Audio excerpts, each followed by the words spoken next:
Buenas tardes. Bienvenidos al conversatorio Monitor del Trabajo en México, Empleo y Salario, con la conducción del maestro Miguel Ángel Barrios.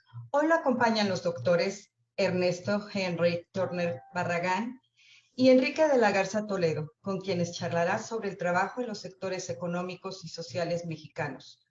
Los tres son profesores investigadores de la Universidad Autónoma Metropolitana.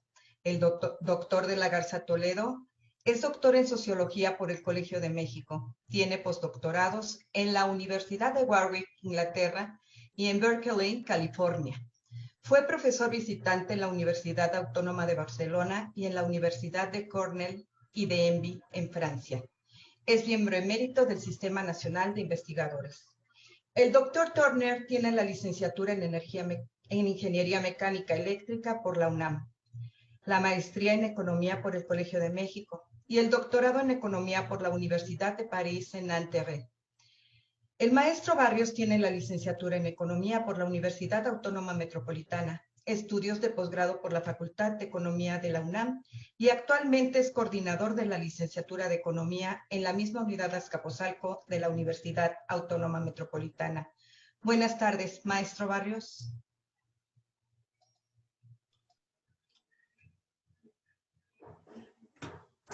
Buenas tardes a todos y a todas. Pues les doy la bienvenida en esta segunda sesión del conversatorio. Además, la bienvenida a los doctores Turner y de la Garza. Me honra mucho con su presencia. Y bueno, pues no me voy a cansar de felicitar a la Oficina de la Comunicación Social de la Coordinación General de Difusión, a la licenciada Carmen García Guizar, por esta iniciativa y bueno, pues yo un poco aquí colaborando con ella. Muchas gracias. Pues bueno, pues la idea es que hablemos desde nuestras propias trincheras, cómo vemos el mundo del trabajo. Yo creo que una de las cosas importantes, como lo decía hace 2 semanas con el doctor César Daniel, es poner el trabajo como centralidad del análisis social. Somos, bueno, no los que estamos aquí presentes economistas, pero cuando vemos desde la perspectiva de la economía, es esta perspectiva, ¿no? Tomar al trabajo desde un ángulo central. La semana pasada, digo hace 2 semanas, hacía una referencia sobre los efectos de la pandemia. Hoy día realmente quisiera hacer simplemente una ilustración muy somera sobre algunos aspectos que tienen que ver con este aspecto de lo que nosotros queremos ver como el análisis de los sectores. Sin duda alguna hay mucho de qué hablar. Yo ya les cederé la palabra a mis colegas, pero particularmente aquí yo les recuerdo un poco el objetivo, que es en esencia difundir el conocimiento científico que vamos desarrollando y las reflexiones y discusiones que también desarrollamos en nuestra universidad Autónoma Metropolitana, en sus diferentes campus. Y la idea que tengo en mente es que los efectos de la pandemia le pegaron muy fuerte al mercado de trabajo y pues finalmente el mercado de trabajo está compuesto por mujeres y hombres. Esto ha generado fuertes efectos, sin duda alguna, no solamente en que estén ocupados, sino realmente en tener el sustento del trabajo. Hay diferentes formas de verlo. Yo creo que una que me llama mucho la atención es esta, a través de los sectores. Comúnmente cuando hablamos de sectores lo vemos estrictamente económico, pero también está la parte social, ¿no? O los sectores de diferente índole, sí económica, vistos desde el plano de la contratación o la ocupación con el sector privado, el sector público, la informalidad y los pequeños negocios que son de carácter familiar. Planteamos la evolución que ha tenido esta tasa de desempleo y el impacto de esta pandemia en el primer trimestre, desde finales del primer trimestre del año pasado, 2020, y cómo en cierta forma ha ido tomando un camino donde las aguas se vayan nivelando, pero en algunos otros aspectos todavía no están recuperados. también una característica sustancial en términos de que nuestra economía o nuestra sociedad está caracterizada por un sector muy fuerte por informalidad, ¿no? O pequeños negocios, que ahí podría dejar para la discusión. Pero siguiendo con la publicación que hace hoy el Instituto Nacional de Estadística y Geografía, INEGI, voy a nada más a mencionar tres resultados de esta encuesta, que están luego son prácticamente las tres líneas sobre una reducción muy importante en el personal ocupado como resultado del efecto pandémico. Comparado de diciembre a diciembre, del 19 al 20, hay una pérdida de 2.4 millones de personas ocupadas, y esto se ha visto en diferentes sectores, pero primordialmente en servicios como restaurantes, servicios de alojamiento y servicios diversos. Quisiera que mis colegas, tanto Ernesto Torner, que le agradezco mucho, y Enrique Lagarza, pudiéramos hacer una breve presentación de cómo lo vemos desde nuestras propias trincheras, y luego podemos ir intercambiando y conversando. ¿Qué les parece, Ernesto y Enrique? ¿Sí? Bien, bien, me parece bien. Si Bueno, quiere Ernesto comenzar. Bueno, muy bien, a mí me parece también, estoy de acuerdo. Bueno, empezaremos con lo sabido por todos, ¿verdad? En la década de los 80 del siglo pasado, ¿verdad? Como consecuencia de la crisis de la deuda en América Latina, se abandonó el modelo proteccionista y entonces se buscó aplicar políticas de ajuste y tomando el ejemplo de éxito de los países asiáticos, establecer modelos exportadores. De acuerdo con los planteamientos teóricos de las políticas de ajuste recomendadas por las instituciones internacionales, la apertura y la globalización económica deberían haber promovido mayor empleo y el desarrollo y especialización económica en los sectores exportadores, en sectores intensivos de mano de obra.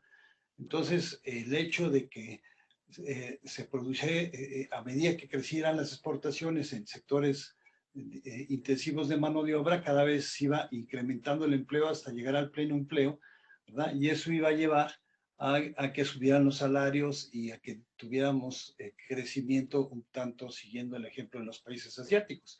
Pero aquí en América Latina, ¿verdad? Se dio lo contrario, se dio muy pronto con las políticas que se tomaron, se desarrollan procesos inflacionarios. El gobierno decidió por apoyar a las grandes empresas, dejó que quebraran las empresas pequeñas y medianas, surgió la economía informal y poco a poco se fueron repitiendo en una especie de ciclos viciosos esta situación de crisis y crisis fuimos cayendo.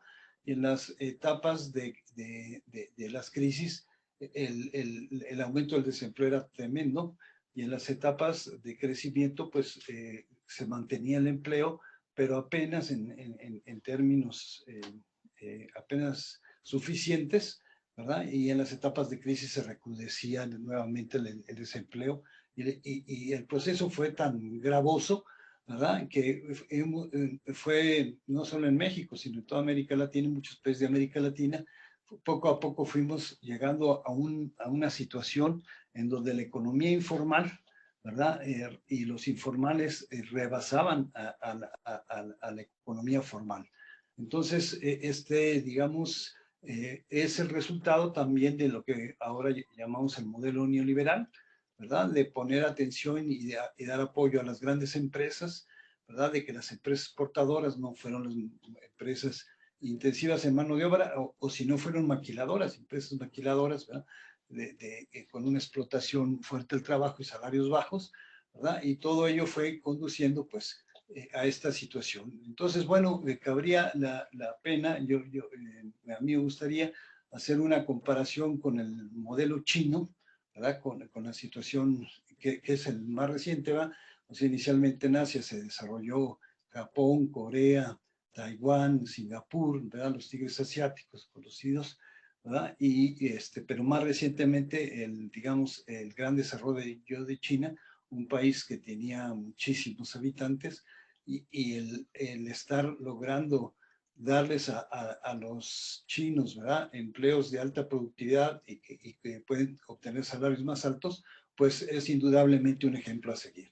Entonces, ese ejemplo a seguir, ¿verdad?, va justamente en el sentido de a cambiar la óptica, ¿verdad?, del neoliberalismo, ¿verdad?, que el neoliberalismo pues considera al trabajo, ¿verdad?, y en los mismos modelos microeconómicos, ¿verdad?, se considera al trabajo como un factor subordinado, ¿verdad?, subordinado al capital y a la acumulación y a la obtención de ganancias en las empresas, ¿verdad? Esta situación de mantener al trabajo como un factor subordinado ha ido llevando a esta situación tan grave, ¿verdad? O sea, en lugar de concentrarse en aumentar la productividad de los trabajadores, en la capacitación, en la educación y concebir el trabajo como el eje fundamental, digamos, de la vida de los países, ¿verdad? Pues esto ha conducido a que los mexicanos, ¿verdad?, no tienen niveles de capacidad suficientes y poco a poco van siendo arrojados en la economía informal ante el embate, ¿verdad?, de las importaciones en todos los sectores, ¿verdad?, últimamente hasta las importaciones de maíz, ¿verdad?, que ha ido arrojando a los campesinos y a los productores de maíz también al desempleo y a las filas de la economía informal. Entonces, hay totalmente que cambiar la concepción y hasta cambiar la economía, ¿verdad?, y establecer nuevos modelos económicos en donde el trabajo ocupe, como planteas, Miguel Barrios, un lugar central, ¿verdad?, y donde el empleo, digamos, en pequeñas y medianas empresas tenga un lugar central, ¿verdad? Y entonces no se privilegia a las grandes empresas y se privilegie al trabajo, el aumento de la productividad y la diseminación de una gran cantidad de empresas a lo largo y ancho de todo el territorio, ¿verdad? Me gustaría, no sé si puedo presentar las diapositivas que había preparado para que se refieren a China y que, bueno, yo trato de plantear ahí una alternativa de lo que se podría hacer el desarrollo de un nuevo esquema de modelo de desarrollo centrado en el empleo. Adelante, Ernesto, adelante, ya estás compartiendo la pantalla, nada más vele adelantando. A ver, bueno, muchas gracias. Es que no la había yo, ¿verdad? Pero ya la estoy buscando. Aquí la tengo, ¿no? Entonces, aquí tenemos la evolución de las empresas y de las ciudades de los pueblos en China, ¿verdad? Las empresas de las ciudades y de los pueblos en China en su periodo final e inicial, ¿verdad?, finales de los 70, dependían mucho del soporte financiero del sector agrícola, ¿verdad? Inicialmente la acumulación de fondos para la inversión en actividades no agrícolas estaba relacionada con un crecimiento inusual de los ingresos agrícolas, ¿verdad? Entonces, cuando había crecimiento agrícola, entonces los campesinos ahorraban y entonces iban desarrollando empresas, digamos, de producción artesanal y de producción ligera industrial, ¿verdad? Y entonces ello permitía, digamos, un poco, un cierto desarrollo. Pero, digamos, bajo el modelo socialista, ¿verdad?, el Estado estaba preocupado por que los campesinos y los pueblos entregaran determinadas cuotas, o sea, determinada cantidad productiva, ¿verdad?, y para, digamos, con toda la producción repartirla entre los ciudadanos. Pero una vez que se estableció la reforma, digamos, en China, ¿verdad?, en el año 78, entonces ya se les permitió a los residentes rurales, ¿verdad?, trabajar más allá de las horas para producir, más allá de la cuota que tenían que entregar, ¿verdad? Y esos excedentes podían venderlos, ¿verdad?, a precios, digamos, en el mercado, ¿verdad?, a los precios de mercado, una vez que habían cumplido con las cuotas. Entonces, eso permitió, ¿verdad?, que los campesinos, ¿verdad?, fueran acumulando ahorros y fueran, digamos, acumulando y estableciendo empresas industriales ligeras, ¿verdad?, estas empresas de las ciudades y los pueblos, y también a los bancos locales y a los, digamos, presidentes municipales, también se les permitió, pues, empujar o promover este desarrollo de las de las empresas de las ciudades y los pueblos. Entonces, ello, ¿verdad?, fue permitiendo, pues, la acumulación y el desarrollo de estas ciudades, ¿verdad? Solo en la década de los 80, ¿verdad? El desarrollo de estas reformas significó la reducción de la pobreza, ¿verdad? Ahí no la alcanzo a leer, ¿verdad? Pero de millones de personas, ¿verdad?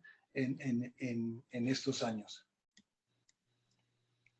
La descentralización fiscal de principios de los 80 les dio gran poder de decisión a los gobiernos locales y ligó el ingreso fiscal a la carrera de los funcionarios locales, creando fuertes incentivos para ellos, ¿verdad? Y para que promovieran el desarrollo de las empresas, ¿verdad? Y también se les dio acceso privilegiado al capital, y las empresas de las ciudades y los pueblos fueron ayudadas con préstamos masivos del sistema bancario del Banco Agrícola de China, que manejaba cerca del 80% de todos los depósitos y los préstamos rurales. Entonces, los gobiernos locales poseían incentivos para asegurar que las empresas de las ciudades y los pueblos produjeran utilidades en la medida que generaban mayores ingresos locales y mayores posibilidades, mayor gasto local. Por ello, explícitamente fueron privilegiadas en la política industrial y empezaron a florecer rápidamente. A través de los 80 y principios de los 90, ¿verdad? Millones de empresas se empezaron a desarrollar ya muchas empresas, proporcionando empleo también a millones de personas, ¿verdad? Las empresas de los pueblos, ya una vez que se lograron desarrollar, acabaron proporcionando el 17% de la fuerza laboral nacional, ¿verdad? O sea, la quinta parte del empleo nacional lo acabaron dando estas ciudades, de las ciudades y los pueblos, ¿verdad? Y luego también fueron teniendo acceso a las exportaciones, ¿verdad?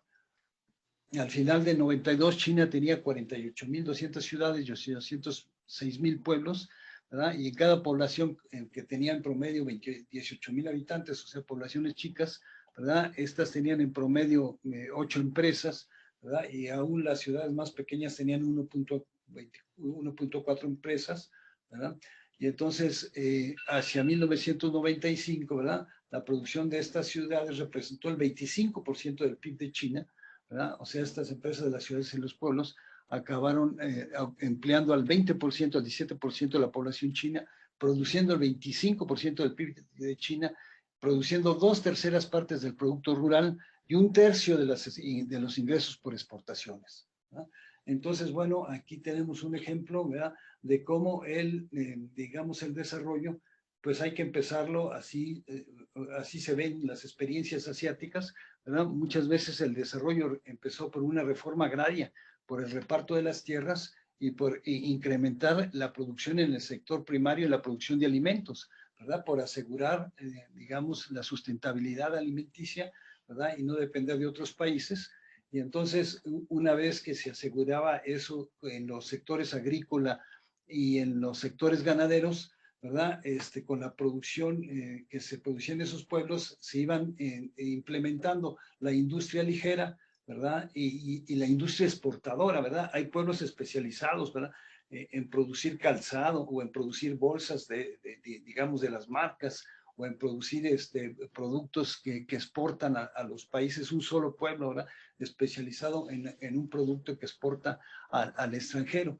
Entonces, esta especialización y este acceso también a fondos de crédito que daban los bancos, ¿verdad? Y combinado con el empuje que daban los funcionarios públicos y el apoyo que daba los presidentes municipales, podemos decir, los encargados de los municipios, y si eso además se potencia con el desarrollo, digamos, de las universidades, ¿verdad? Y del conocimiento, ¿verdad? Puede permitir, pues, el que se desarrollen empresas pequeñas y medianas, ¿verdad?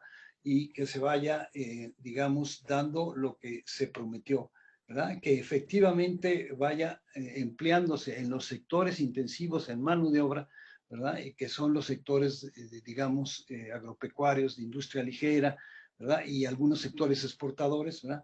Ahí en las mismas regiones, aprovechando las ventajas de cada una de las regiones, ¿verdad? Se vayan instalando empresas pequeñas, empresas medianas, ¿verdad? Y que se vaya incrementando la productividad, ¿verdad? Que se capacite a las gentes para que puedan obtener mayores salarios, tengan mayor productividad y empezar a arrancar desde abajo, ¿verdad? En buena medida el desarrollo, que es lo que no hizo el neoliberalismo, ¿no? El neoliberalismo apoyó a las empresas grandes y fue realmente succionando, ¿no?, materialmente todos los excedentes que producían las empresas y prestándoles y haciéndolas quebrar, hasta de manera que poco a poco toda esa quiebra produjo un sector informal inmenso, ¿no?, que ya pues rebasa a la economía formal.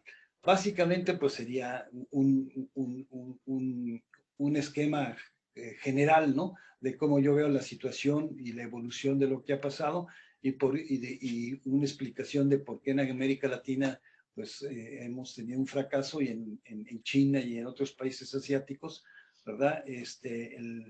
Un liberalismo no a ultranza ni un liberalismo salvaje, sino más bien modelos exportadores basados en la productividad de los pueblos y en el incremento, o sea, en la productividad del trabajo, ¿verdad?, han tenido éxito en esos países y en los nuestros no. Esa sería un poco la visión o el planteamiento que haría. No, pues muy bien, muy interesante, Ernesto. Pues ahorita vamos ofreciendo elementos para poder ir discutiendo, ¿no?, ir sumando, y porque de lo que se trata, como la provocación que lanzo, es poner al trabajo con el centro. Tú me citas, ¿no?, haces ese experimento ¿no?, del estudio del sureste asiático y las experiencias en comparación con América Latina. Ahorita le vamos entrando, ¿no?, a eso, a ver cómo lo vemos. Vamos a dar la palabra al doctor Enrique Lagarza, ¿no? Sí, muchas gracias. Adelante. Siguiendo una argumentación parecida, durante el modelo neoliberal, como decía el doctor Ernesto, en México hubo efectos desastrosos para el trabajo. Uno de los más notables fue la gran debacle salarial, es decir, los salarios en sus diferentes componentes se fueron para abajo de manera acelerada. No solamente el salario mínimo decayó pues alrededor del 75% en términos reales, pero hay otro tipo de salario que no lo hace el INEGI, sino lo hace el Banco de México, que son los salarios contractuales. Se refiere a los salarios de las empresas que pagan encima del mínimo y que tienen contrato colectivo. Entonces, estas efectivamente deben de tener un trato diferente. Y entonces, estas también decayeron, no al nivel tan dramático del salario mínimo, pero a un 60 y tanto % de caída en términos real durante el periodo neoliberal. Estos son indicadores muy significativos, que quiere decir cómo el trabajo fue el que llevó la peor parte dentro del modelo neoliberal. No solo eso, sino el modelo de industrialización que se establece en México es un modelo basado sobre todo en el sector maquilador. El sector maquilador se vuelve la estrella de la economía mexicana. Si lo vemos por el lado de cuánto representa en porcentaje del total en la manufactura, y luego cuánto representa la maquila en las exportaciones, que son fundamentalmente hacia los Estados Unidos. Es decir, este modelo maquilador se vuelve en el motor principal de la economía mexicana, el que tuvo hace muchos decenios el petróleo, pero el petróleo dejó de tenerlo por circunstancias que ya conocemos. En cambio, el modelo maquilador vino a sustituirlo. Y entonces el modelo maquilador ya existía antes del neoliberal, pero existía de manera limitada. Digamos, se establece hacia los años 60 y de manera, yo diría, muy discreta, va creciendo primero lentamente, y cuando se establece en los 80 el neoliberal, acelera su crecimiento enormemente, al grado de llegar a esa situación tan importante que yo mencioné. En el modelo neoliberal digamos, ¿qué forma de trabajar estamos hablando? Estamos hablando en general, no de las tecnologías de punta.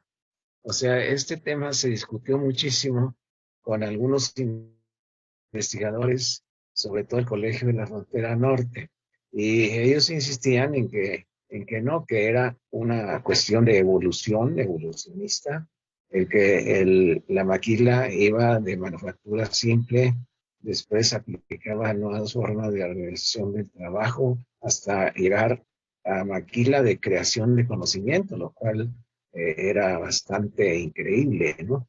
Y fue increíble. Es decir, cuando se formuló esta tesis de las 3 generaciones, en realidad lo que habían encontrado era una maquila y después 2 más, y párenle de contar.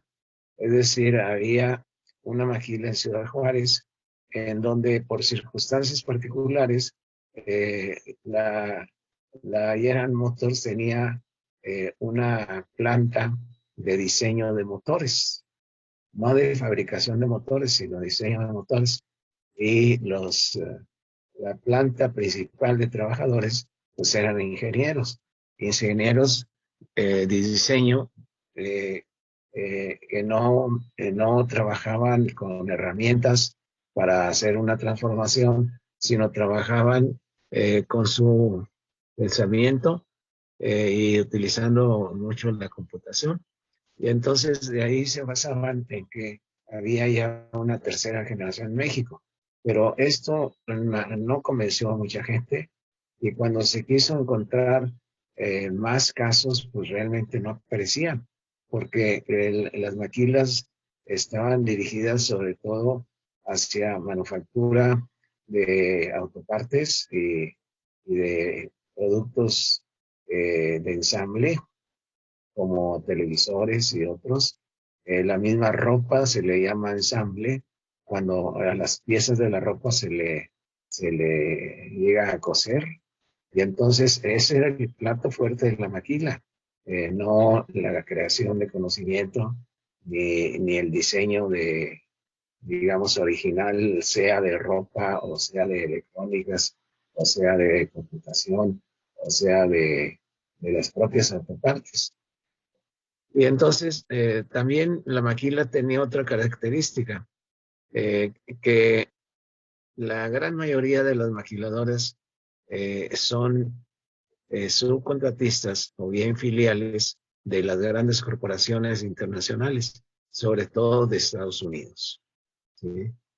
Por ejemplo, la General Motors pues, tiene sus plantas generadoras de autopartes, por ejemplo, los parabrisas de los automóviles o los tableros del automóvil, los asientos también, de tal manera que una parte de ellos se utilizan en México, pero la mayor parte se exportan hacia los Estados Unidos.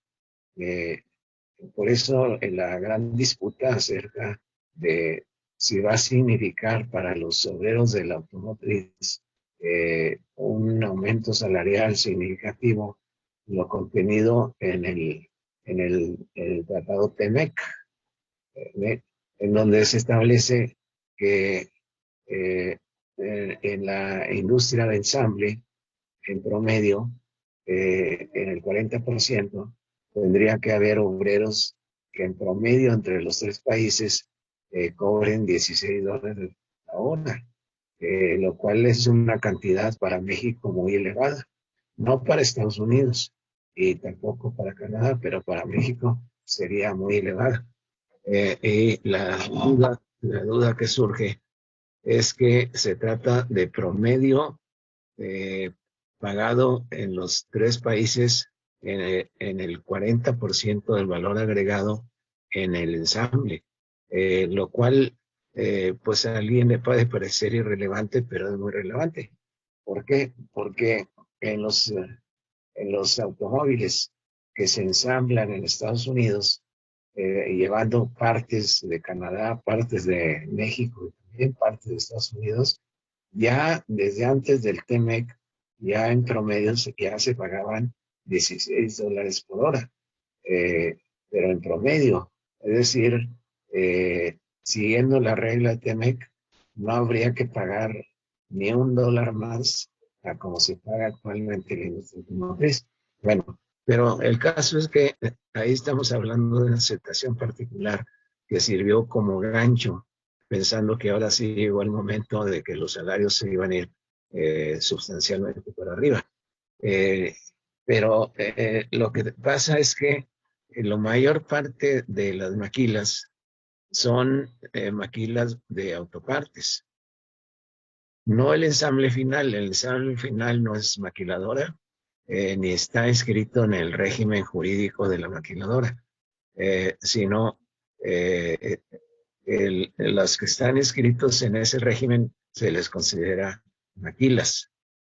Sin embargo, cada vez más surge el concepto de maquilización de la industria mexicana, que quiere decir que características de cómo funciona la industria mexicana, parecidas a la de la maquila formal, que quiere decir escrita en el régimen jurídico maquilador, se extiende cada vez más, se extendió cada vez más, y se convirtió más allá de las escritas formalmente en el eje de la acumulación del capital en México.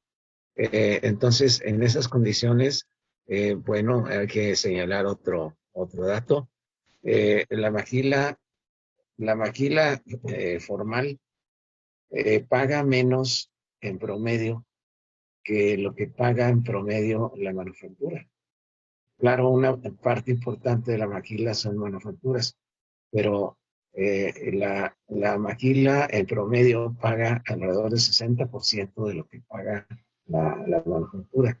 Y entonces ahí está uno de los secretos, que no es ningún misterio, porque los propios gerentes de la maquila no han expresado muchas veces, en el sentido de que las maquiladoras, una de las razones más importantes para instalarse en México son los bajos salarios. ¿Y quién fomentó esto? Pues lo fomentó desde el gobierno neoliberales, ofreciendo como una ventaja comparativa el que haya salarios bajos. ¿Y cómo se mantienen los salarios bajos?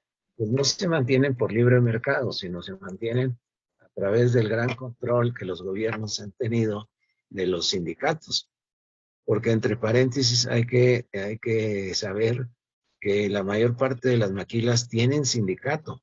No es que sea un sector desindicalizado, y que estos sindicatos, en lugar de proteger las condiciones laborales de los trabajadores, lo que hacen es proteger los intereses de las maquilas y contener a los trabajadores lo más que pueden para que no haya peticiones de aumentos salariales que parecieran inusitados, como sucedió a inicios de 2019, cuando hubo la gran rebelión en Matamoros de las maquilas.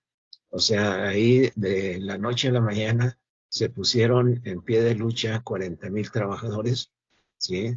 Sin líderes aparentes, hasta que después llega una abogada que se llama Susana Prieto, pero al inicio es un movimiento espontáneo que se lanza al paro de hecho sin seguir la tramitación que exige la legislación mexicana para hacer no paro, sino hacer una huelga. Y entonces no se fueron a una huelga en sentido formal, sino un paro de hecho. Y fue un movimiento muy impactante porque los obreros se comunicaron a través de los medios electrónicos modernos, el WhatsApp, el celular principalmente, sin que se conocieran la mayor parte, porque estaban ubicados en alrededor de 45 empresas. Son empresas grandes, que es otra característica de la maquila. La maquila no son pequeños changarros, sino son empresas de más de 250 trabajadores. Y son fundamentalmente empresas filiales o subcontratistas de las grandes corporaciones.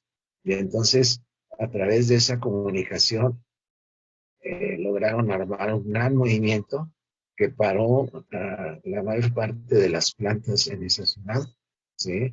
Y la paró por la vía de los hechos, es decir, poniéndose a la puerta de las empresas e impidiendo que entraran los directivos o los líderes sindicales. Eso, muchos esperaban que se multiplicaran esos hechos, porque la situación de las maquilas se repetía en términos generales en malas condiciones de trabajo y malos salarios, pero no sucedió así.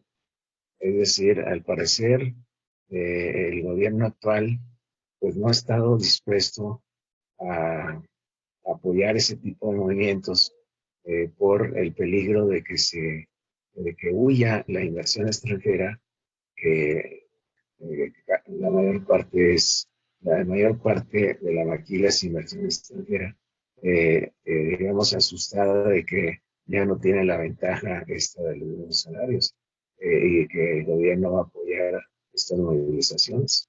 Y efectivamente esto se apagó, duró alrededor de un mes y ya no se volvió a presentar en ninguna de las ciudades maquiladoras, ¿sí? A pesar de que las condiciones eran igualmente malas. Cuando esta abogada Susana Prieto quiso formar un sindicato independiente, le pusieron muchos obstáculos.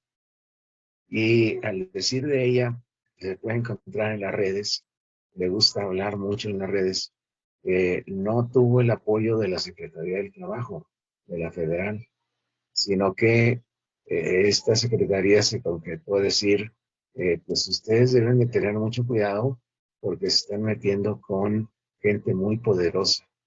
Y efectivamente son gente muy poderosa, no son gerencias de negocios medianos ni siquiera, sino sobre todo de grandes negocios y con grandes conexiones internacionales.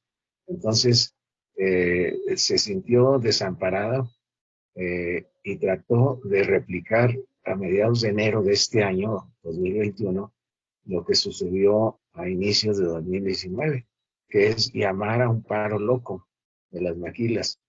Pero la gente vio que no tenía ya el apoyo o que pensaba que iba a tener con el gobierno actual. Y en esas condiciones no fue atendido el paro loco. Y entonces tuvieron que replegarse y más bien fueron por otro camino. ¿Sí? Yo tengo unas diapositivas de un caso particular que es el trabajo a distancia. No sé si la podemos pasar o estoy muy fuera de lugar o les sigo hablando de la situación en que se presentaba. Porque por el otro lado, el primer... ¿Vale? Adelante, ¿las puede transmitir?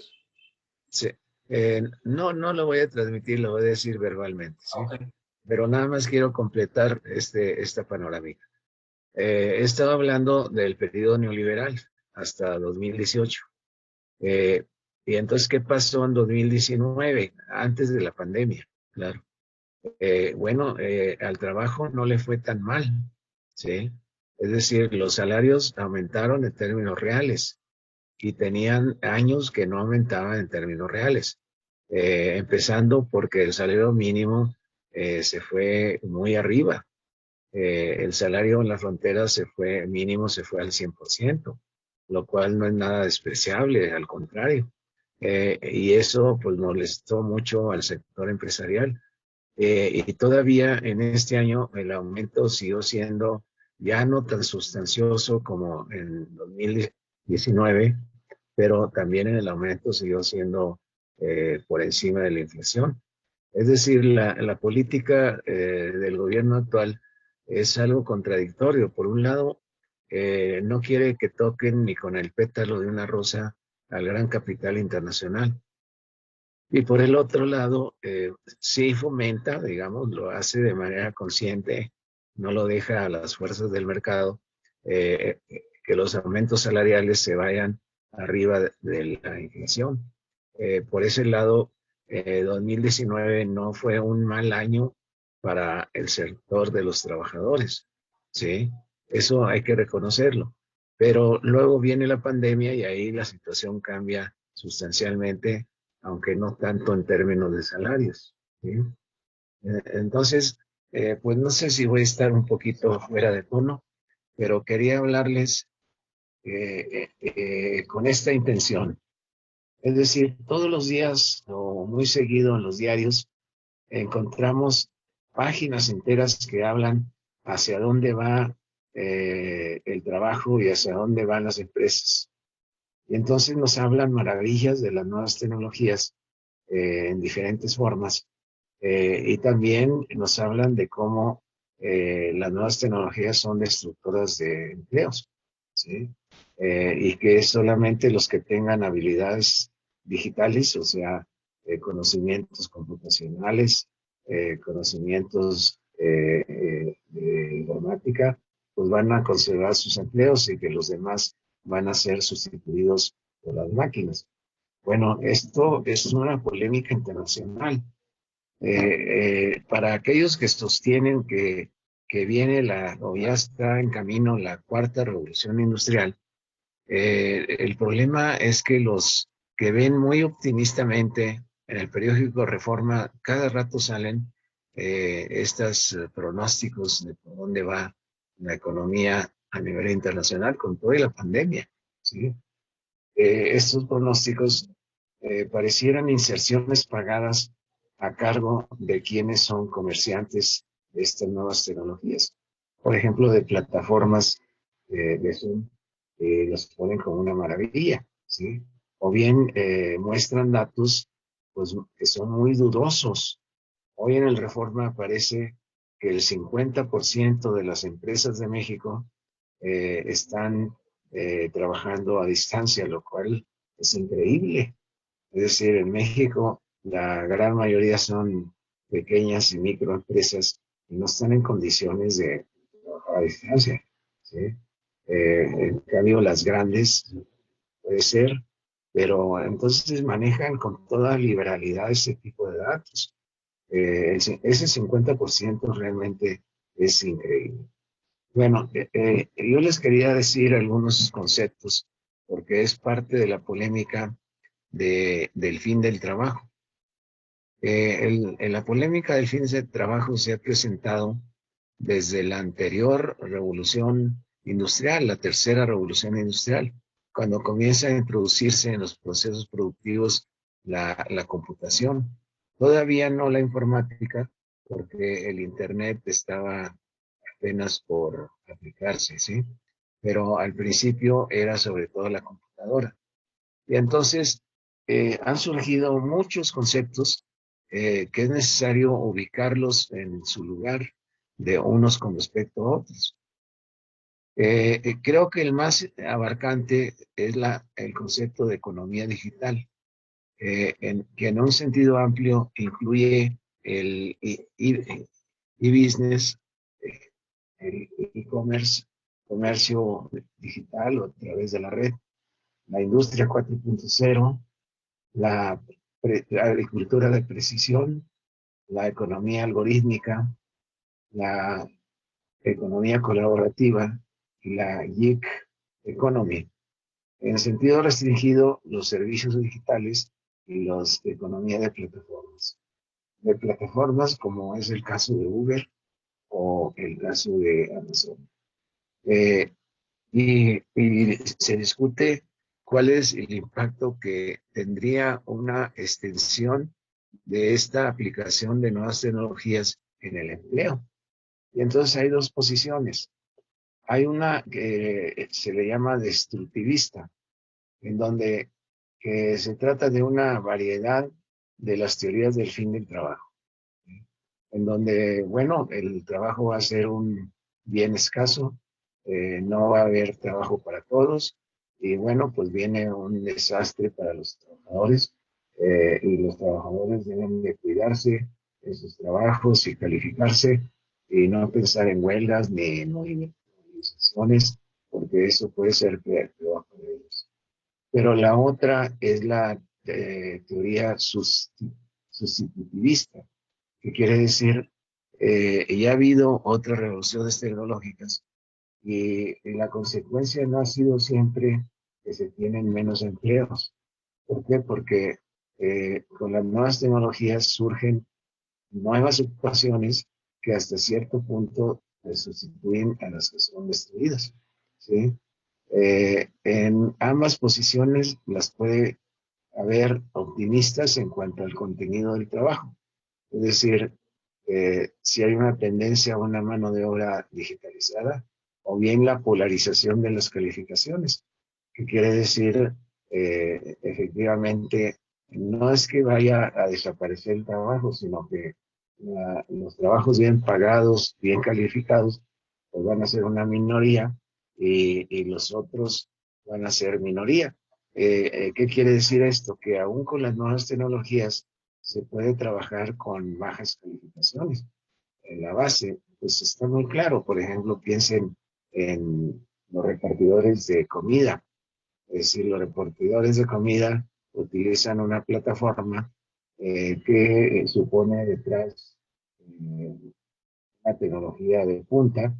El trabajador que anda en una camionetita o en una bicicleta o una motocicleta no conoce cómo funciona más allá de lo que le dice en su pequeña computadora de mano, pues qué es lo que tiene que surtir, dónde se encuentra, cómo llegar, ¿sí?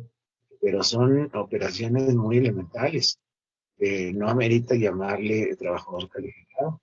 Entonces se da esa paradoja, ¿sí? Sí,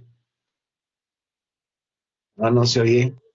Ahí está, es que no había puesto el micrófono. Hay un par de preguntas, pero muy interesante lo que plantean. Eh, Vamos a ver cómo platicamos, cómo podemos intercambiar. Hay dos cosas que me saltan aquí a la vista y tiene que ver también con un par de preguntas. Por un lado, Ernesto Torner nos ofrece esta visión comparativa con China, ¿no? Y los modelos diferentes en los cuales la integración al mercado mundial es muy diferente, se explotan diferentes sectores, y bajo diferentes circunstancias, pero una muy importante es el papel del Estado, que tiene que ver con una cuestión que a mí me gustaría escucharlos al respecto de hoy día. ¿Qué papel debería tener el Estado-gobierno en la creación o en el mercado de trabajo? Y porque comúnmente, desde la perspectiva economicista, pensamos que el desarrollo de las fuerzas productivas vistas en el cambio tecnológico tarde o temprano va a adelgazar a las mínimas, a los mínimos huesos a la clase trabajadora, es decir, parecería que la fuera a desaparecer. Y como lo menciona usted, doctor de la Garza, hay una destrucción de empleos, pero también con este proceso hay otra generación de necesidades de otros puestos de trabajo, otros sectores. Particularmente ustedes, yo planteo una pregunta, ¿cómo ven el caso de México en la actualidad? Porque este momento histórico desde 18, particularmente para México, 20 con el proceso de la crisis pandémica, ¿cómo va a quedar? ¿Cómo debería quedar? ¿Qué debería de hacer el gobierno, digamos, en materia de empleo? ¿Cómo lo podría empujar? Es una cuestión que yo tengo. Por otro lado, que además ustedes ya vieron aquí en el chat de la plataforma del Zoom, un compañero Pepe Cupil nos menciona que ¿por qué si para China, en síntesis, por qué si para China le funcionó el modelo maquilador, por qué México no sigue todavía ese proceso, ¿no? Cosas que ya han planteado. Otra pregunta más, las voy a vertir las tres. ¿Por qué en México no hay apoyo para pequeños negocios? ¿No? Nos pregunta Cintia Valencia. Y alguien habla sobre la cuestión de recaudación fiscal, que cómo se puede hacer para combatir temas como la subcontratación, por ejemplo, ¿no? Entonces, no sé cómo ven ustedes, no quisiera ser tan abrupto en esto, pero a mí me gustaría cómo podríamos comentar estas preguntas, estas inquietudes que tienen, y a lo mejor van llegando otras más, ¿no? Ernesto. Bueno, desde mi punto de vista, en el caso de México, somos un país que se encuentra, digamos, por el tamaño del territorio y por el número de habitantes que viven en México y por la forma en que está distribuida la población y ha evolucionado el modelo. Yo creo que para tener un crecimiento rápido como el de China, con tasas altas de crecimiento de 10% o superiores al 5%, ¿verdad? Se debe buscar tener un crecimiento similar al de China. ¿Qué quiere decir con crecimiento similar al de China? Es apostarle a la industria, apostarle a la producción de bienes y servicios, ¿verdad? Y no apostarle a las finanzas, ¿verdad? De acuerdo con mi punto de vista, en el mundo, ¿verdad?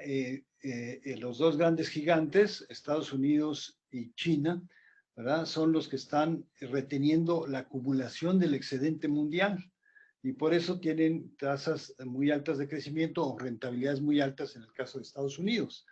Entonces, a Estados Unidos se fue vertiendo por el negocio de los bancos y por el negocio de la especulación, por el negocio de la bolsa, ¿verdad? Y utilizó a la moneda, al dólar, ¿verdad? Que es la moneda mundial, y su poder, ¿verdad? En la Reserva Federal y para manipular los precios, ¿verdad? De las divisas, para manipular las relaciones con otros países a través de la presión en los bancos y a través de la firma de tratados, y ha ido obteniendo ganancias y negocios productivos mucho más rentables que los de China, pero por la vía, digamos, del rentismo, podríamos decir, ¿verdad? No por la vía de producir y vender bienes y esos bienes buscar que se abaraten y que aumente la calidad, ¿verdad? Como se plantea en economía, ¿no? Que para producir la riqueza, lo que toda la humanidad consume, ¿verdad? Se iba a especializar cada país en la producción de ciertos bienes para los que tenía ventajas y de esa manera iba a funcionar el mundo, aportando lo mejor de lo que tenía cada país, ¿verdad? Estados Unidos se fue por la vía fácil de que tenía la moneda mundial, de que tenía el poder mundial, de ser la primera potencia, y entonces a través de las presiones, sobre los organismos internacionales, FMI, el Banco Mundial y todo, ¿verdad? Se ve muy claramente, ¿no?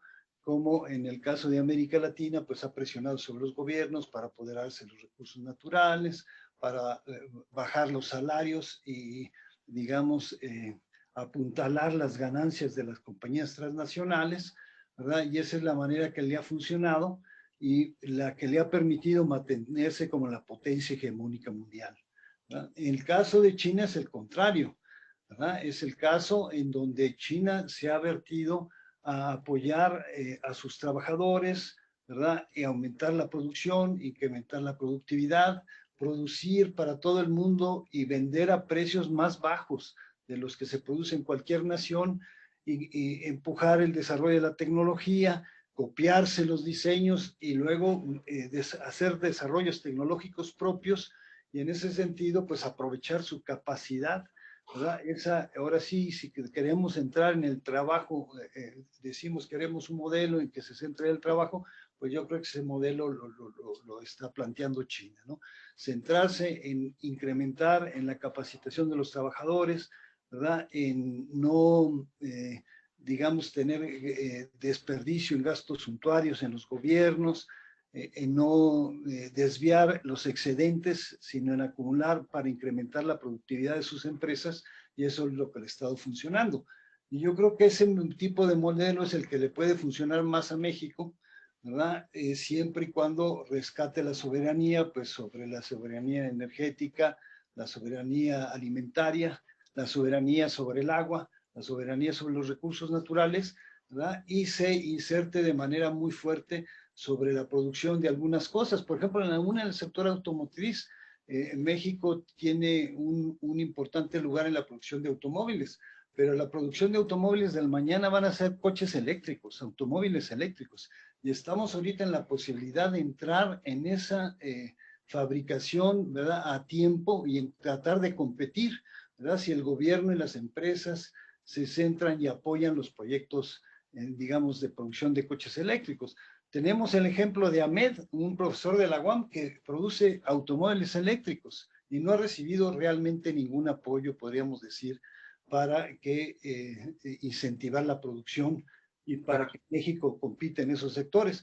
Entonces eso encontramos, de que en México se ha desperdiciado el talento, ¿verdad? Y a las personas que tienen talento, pues acaban yéndose a otro país para que se aproveche su talento, porque en México no se aprovecha eso. Y entonces, nuevamente, ¿no? Yo creo que tenemos un territorio muy grande, está muy concentrado, necesitamos empujar la producción agrícola en todos los estados, la producción pesquera, la producción minera, con el litio, ¿verdad? Con los recursos naturales, la plata y el oro, que se las hemos dejado a Canadá, el petróleo a los españoles y así.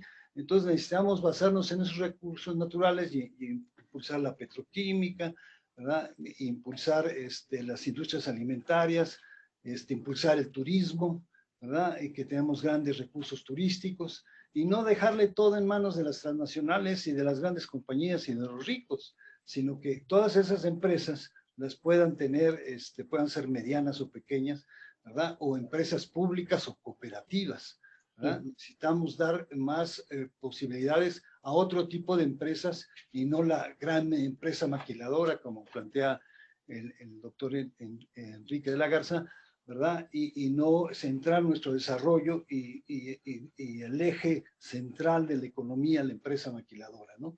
Entonces yo creo que por ahí el Estado debe contribuir a esto y también pues debe, o sea, sí está jugando mucho el problema de la democracia y el problema de la ineficiencia de los gobiernos, la ineficiencia a nivel municipal, o sea, ya necesitamos gente preparada como presidentes municipales, como gobernadores, o sea, dan vergüenza cuando hablan en las redes y por las cosas que hacen. No necesitamos artistas de gobernadores o cantantes o locutores de presidentes municipales. Necesitamos gente bien preparada que empuje el desarrollo del país y que sepa qué hacer con los recursos naturales y que se apoye en las universidades y en la gente que sabe para empujar el desarrollo del país.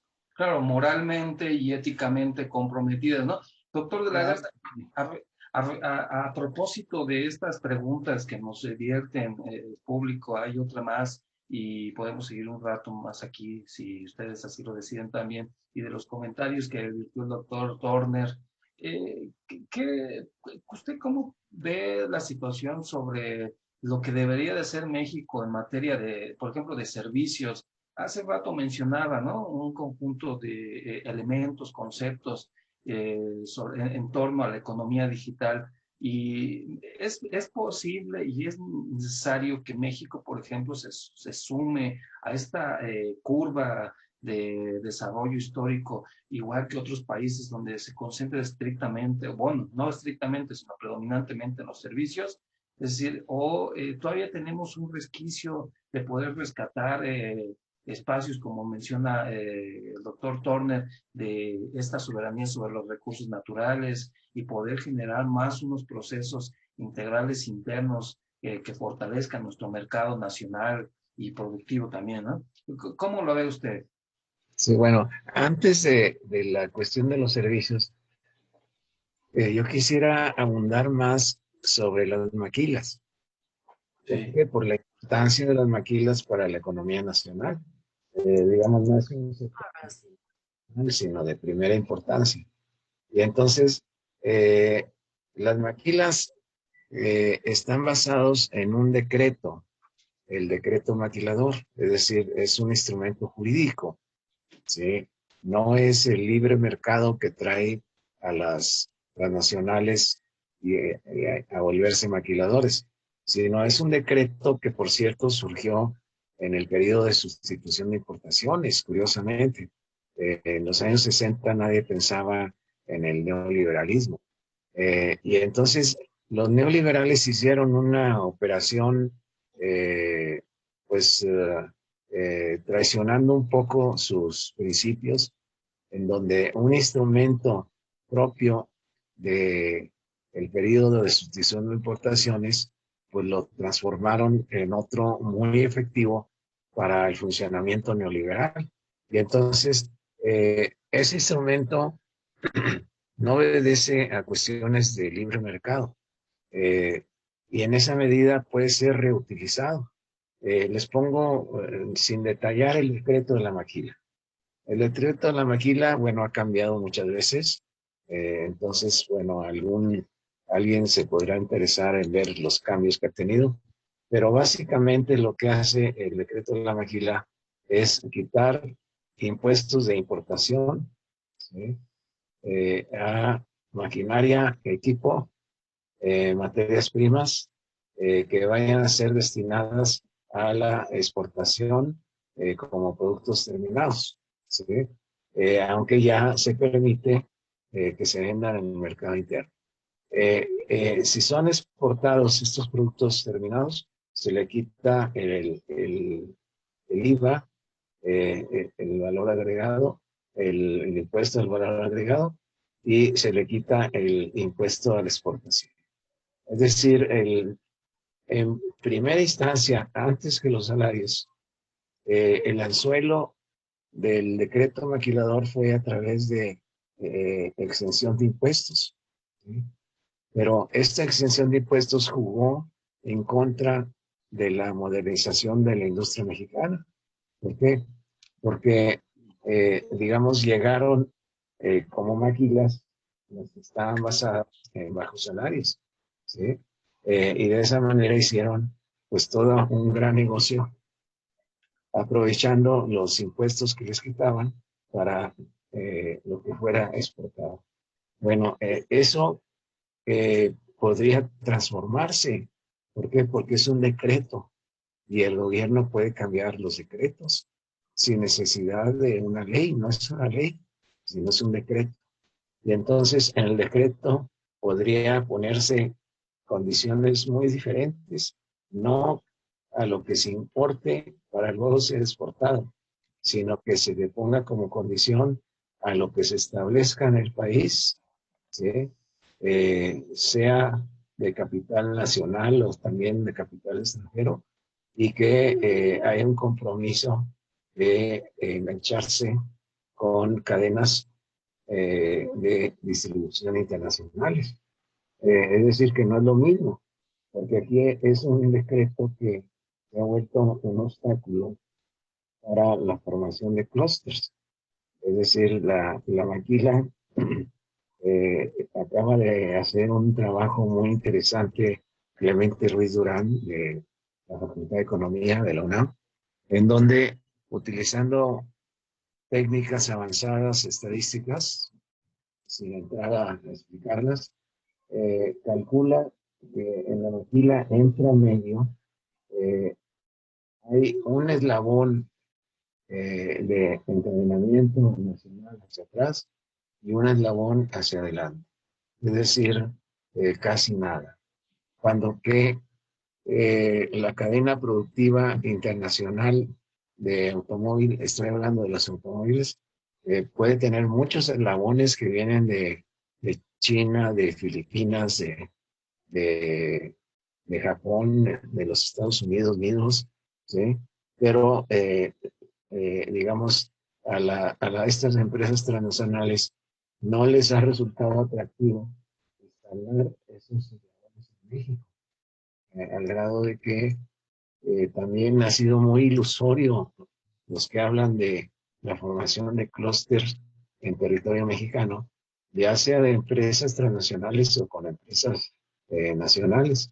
Y entonces el decreto de Maquila podría cambiarse para que se limitara la importación de componentes de materia prima del extranjero y se fomentara a través de los impuestos también. Ya se está fomentando la instalación de plantas en México y de encadenamientos en México que realmente no está sucediendo, ¿sí? Ahora, en el caso de los servicios, la situación es más discutible. ¿Por qué? Porque en la mayor parte de las economías del mundo, la mayor parte de la población ocupada y la mayor parte del Producto Interno Bruto está en los servicios. Es decir, ya quedan pocos países donde esto no sucede. De tal manera que la economía internacional ha tendido a ser, desde los años 50, cuando hay ese viraje a nivel internacional, en donde hasta los años 50 era la manufactura, o más en general la industria, y ese viraje fue hacia los servicios, de tal manera que pues tenemos una situación que no necesariamente hay que revertirla. Es decir, los servicios también pueden ser fuente importante de ocupación y también pueden ser fuente de buenos salarios si, si hay una vigilancia laboral del gobierno y hay un fomento a la formación de sindicatos democráticos, ¿sí? Supuestamente en 2019 la reforma laboral fue su intención, pero hasta ahora los resultados son mínimos, o sea, despreciables, en lo que ha logrado la reforma laboral de democratización de los sindicatos.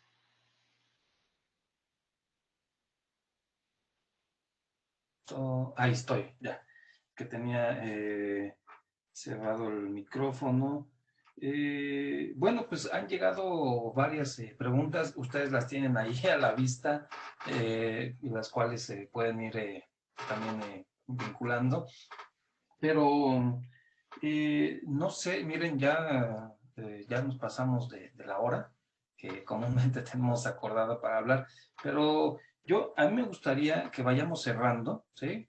No sé, con un comentario final, una reflexión, en términos de este panorama que ofrecen los diferentes sectores. Ya nos ofreció también, bueno, doctor Turner, particularmente algunos aspectos vinculados a la industria, el doctor de la Garza con esta parte de los salarios contractuales, y que es algo muy importante. De hecho, me hacía reflexionar también, doctor de la Garza, en que todos estos años, desde 1982 hasta 2018, y yo diría que hasta el 20, este proceso de dependencia de México hacia Estados Unidos, que se va reflejado en este proceso continuo de flujos de fuerza de trabajo, ¿sí? Hacia ese país, ¿no? Y pues se ve en el contraflujo, que son las remesas familiares, que bueno, es parte de toda la complejidad en la cual vivimos, ¿no? Pero con base en algunos de los comentarios que también me llegan, quisiera ver si vamos cerrando, y me decían que ¿qué es lo que pasará ahora con la pandemia? Si es posible que haya una reconfiguración de los encadenamientos productivos, de las formas de trabajo, de los propios lugares de trabajo y de la preparación para el capital humano que demanda pues el empresario, el capital, el capitalista, ¿sí? Y no solo eso, sino las necesidades que también demanda el mercado y la sociedad en su conjunto, porque igual no tengo la necesidad de ir y incorporarme al mercado de trabajo como bajo una relación contractual, sino quiero montar una empresa familiar, ¿sí? Pero ¿cómo yo tengo que explorar ahora esto y cuáles son estas reconfiguraciones, ¿no? O estas transformaciones del mundo del trabajo, ¿sí? ¿Qué les parece? ¿Sí? Vamos cerrando y vamos recogiendo algunas cosas que hemos planteado. ¿Sí? Sí, muy bien. Ernesto, adelante. Adelante, Ernesto. Bueno, entonces, bueno, yo haciendo un análisis de lo que ha sido la corrupción y los miles de millones que se han embolsado, pues muchísimos empresarios y funcionarios mexicanos que han hecho negocios con el único interés de lucrar y enriquecerse de una manera exagerada, que no podían gastarse ese dinero, ni ellos, ni sus hijos, ni sus nietos, y que han dejado en la pobreza a miles de mexicanos. Entonces, me muestra esa acumulación, esa riqueza y la acumulación en Pemex, el dinero que tiene de Champs y Pemex quebrando. O sea, todo eso me muestra que justamente, digamos, ha habido un fallo completo del gobierno. O sea, venimos arrastrando el problema de la democracia y de que no podemos tener un buen gobierno, ni siquiera un gobierno honrado, ya no diga es eficaz. Entonces, yo he llegado a la convicción de que si hubiéramos tenido funcionarios que hubieran luchado por México y que no hubieran desviado los recursos, en fin, etcétera, hubiéramos, como los países asiáticos, como la India, o como mejor Brasil, o los BRICS, ¿verdad? Estaríamos cerca del desarrollo o ya seríamos país desarrollado, ¿verdad? O sea, son 30 años de corrupción, 30 años de desvíos, 30 años de privatizaciones, de destrucción de la planta nacional, de pauperizar al pueblo y a los trabajadores. Y pues sí, esa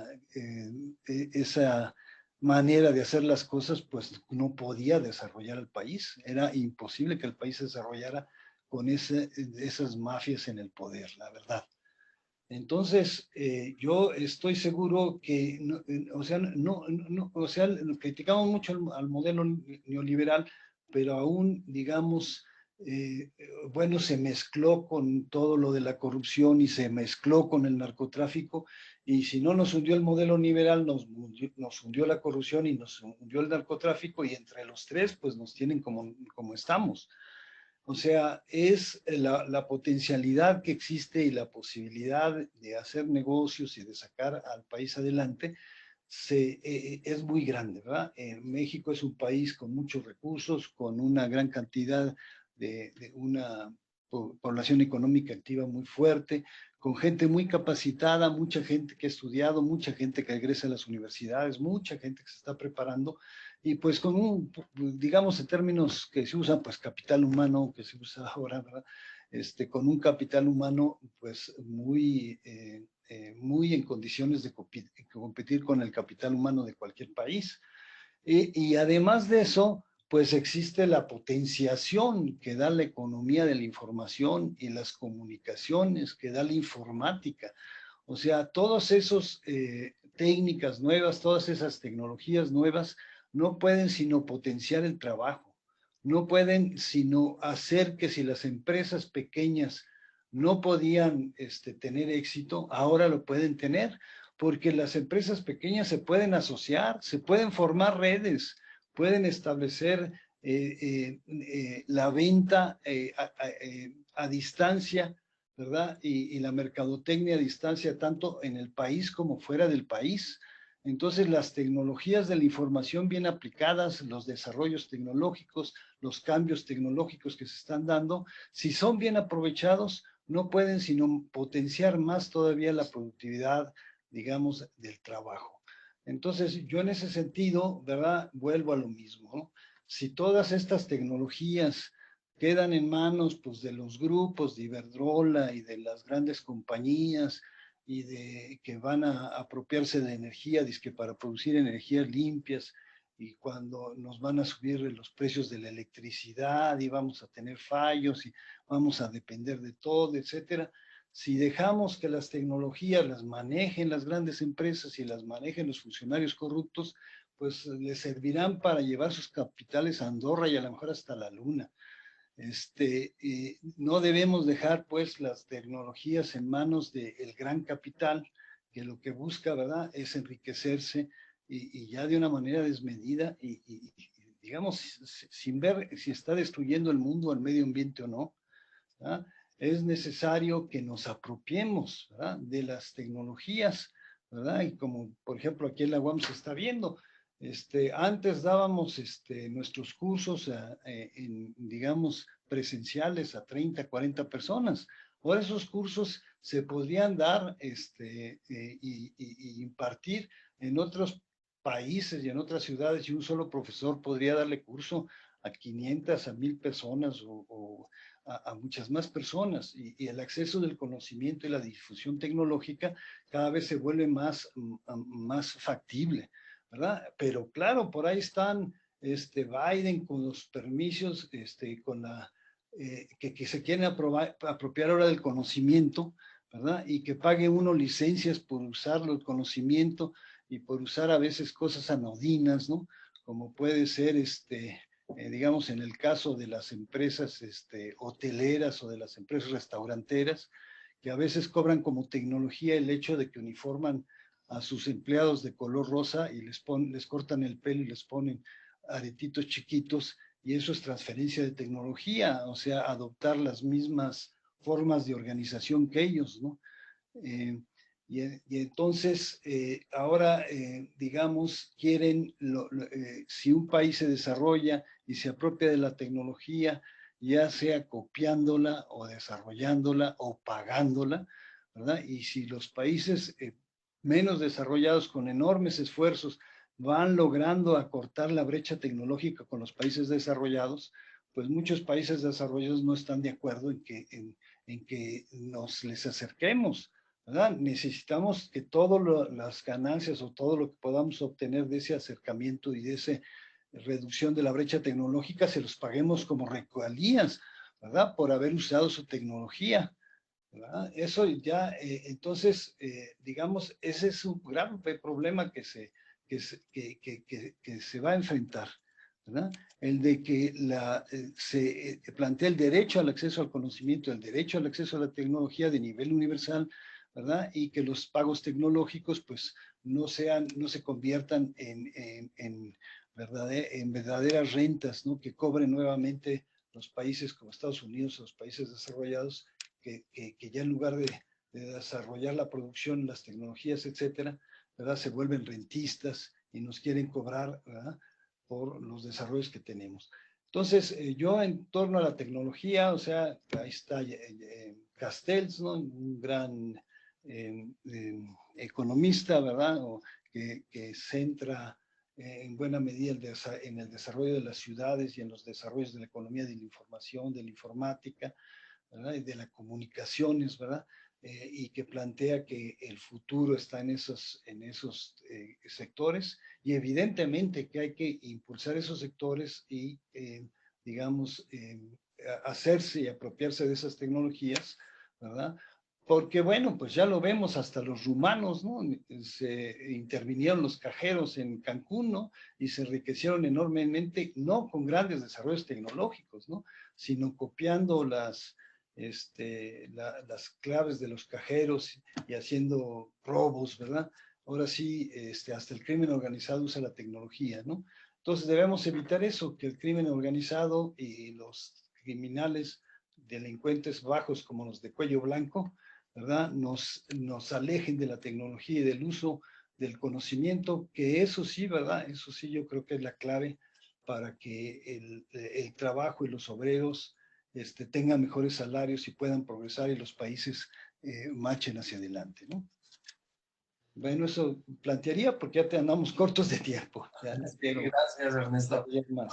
Muy valioso, realmente, muy valioso. Vamos avanzando. Ese es un ejercicio realmente de difusión del conocimiento, ¿no? Y es vertir nuestras opiniones a un público respetuoso y, bueno, poder intercambiar, ¿no? Comunicarnos bajo esta modalidad ahora. Doctor de la Garza, por favor. Sí, mira, más o menos en la misma tónica. El gobierno actual le ha apostado demasiado a las grandes obras materiales, eh, como el aeropuerto de Santa Lucía, el Tren Maya, el gran bosque de Chapultepec.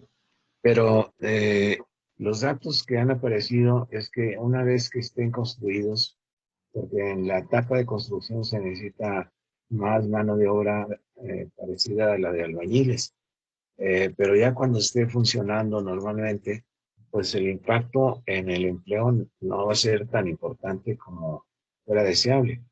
Y entonces se necesita que el gobierno no simplemente pedirle que gaste más, porque para empezar estamos en una situación financiera eh, por el COVID y por otras circunstancias muy complicadas, sino que se necesita que afine la mira de qué es lo que se necesita desarrollar en el terreno tecnológico.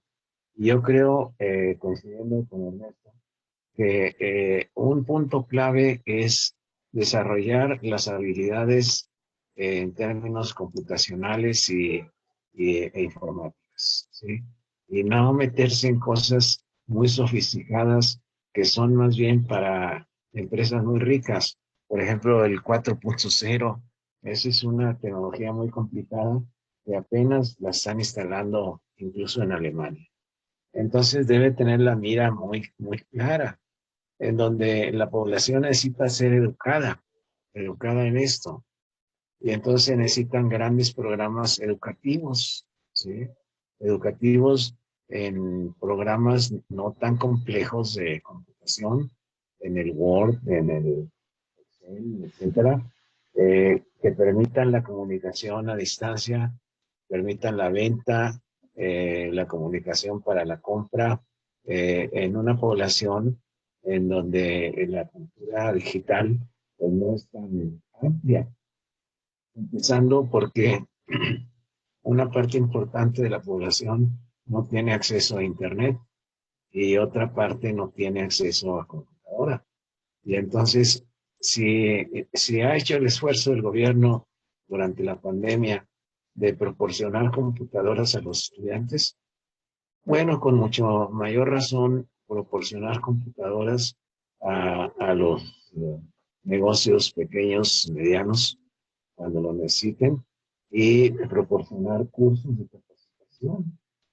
Para eso, pues puede haber programas en la Secretaría de Trabajo o en alguna otra, para darle las habilidades de utilizar los paquetes relativamente más sencillos. Y cosa que ahora se dificulta por esa falta de cultura digital. Yo creo que eso debe de ir también hacia CONACYT, porque si uno lee el proyecto de nueva ley de CONACYT, esto no aparece. O sea, aparecen otras cosas, ¿sí? Y no necesariamente van a ser grandes momentos en el empleo, esas tres grandes líneas de desarrollo tecnológico que plantean el CONACYT.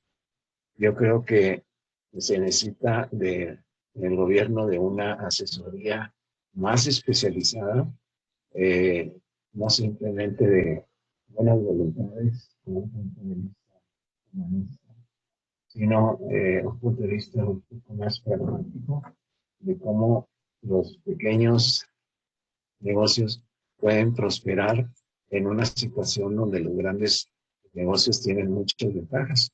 Y bueno, ya lo decía el doctor Turner, en los servicios, pero también en manufactura, marca una diferencia cuando el pequeño propietario sabe usar la informática y la computación. Yo creo que por ahí debe ir la cosa, pero necesitan apoyo financiero para comprar computadora, apoyo financiero para cursos de capacitación, lo cual no es francamente imposible. Y creo que de esa manera podríamos tener pequeñas empresas eficientes que pudieran competir en ciertos ramos, incluso a nivel internacional. Totalmente de acuerdo, me pareció muy atinada su reflexión, doctor Enrique de la Garza. Me gustó. Gracias. Gracias, Ernesto. Pues bien, muchas gracias, doctor Ernesto Turner. Muchas gracias también al doctor Enrique de la Garza. La verdad que estamos muy agradecidos con su presencia, con sus comentarios, con su compartir de su conocimiento. Y lo mismo yo creo que así piensa la gente que nos ha visto, ¿no? A través de estas plataformas, a través de el Facebook Live que se ha venido transmitiendo. Bueno, pues licenciada María Carmen García Guízar, pues vamos a dar por concluida la sesión del día de hoy y pues hasta aquí concluimos y nos vemos la siguiente. ¿Sí? Muchas gracias. Claro que sí, maestro. Buenas noches. Buenas noches, doctores. Muchísimas gracias por compartirnos su punto de vista y su conocimiento. Le agradezco también a todos aquellos que nos visitaron y estuvieron conectados en vivo. Y bueno, también agradecemos a quienes en un futuro no muy lejano o no tan cercano también se conecten y vean esta grabación en el Facebook Live. Los esperamos el lunes 1 de marzo con el tema La importancia de la mujer en el trabajo. Recuerden que en marzo se celebra también el Día de la Mujer. Buenas noches a todos. Buenas noches y muchas gracias. Hasta luego a todos. Hasta luego, hasta luego. Hasta luego. Hasta luego, Ernesto. Gracias, Ernesto. Hasta luego, Enrique. Hasta luego, todos. Muchas gracias.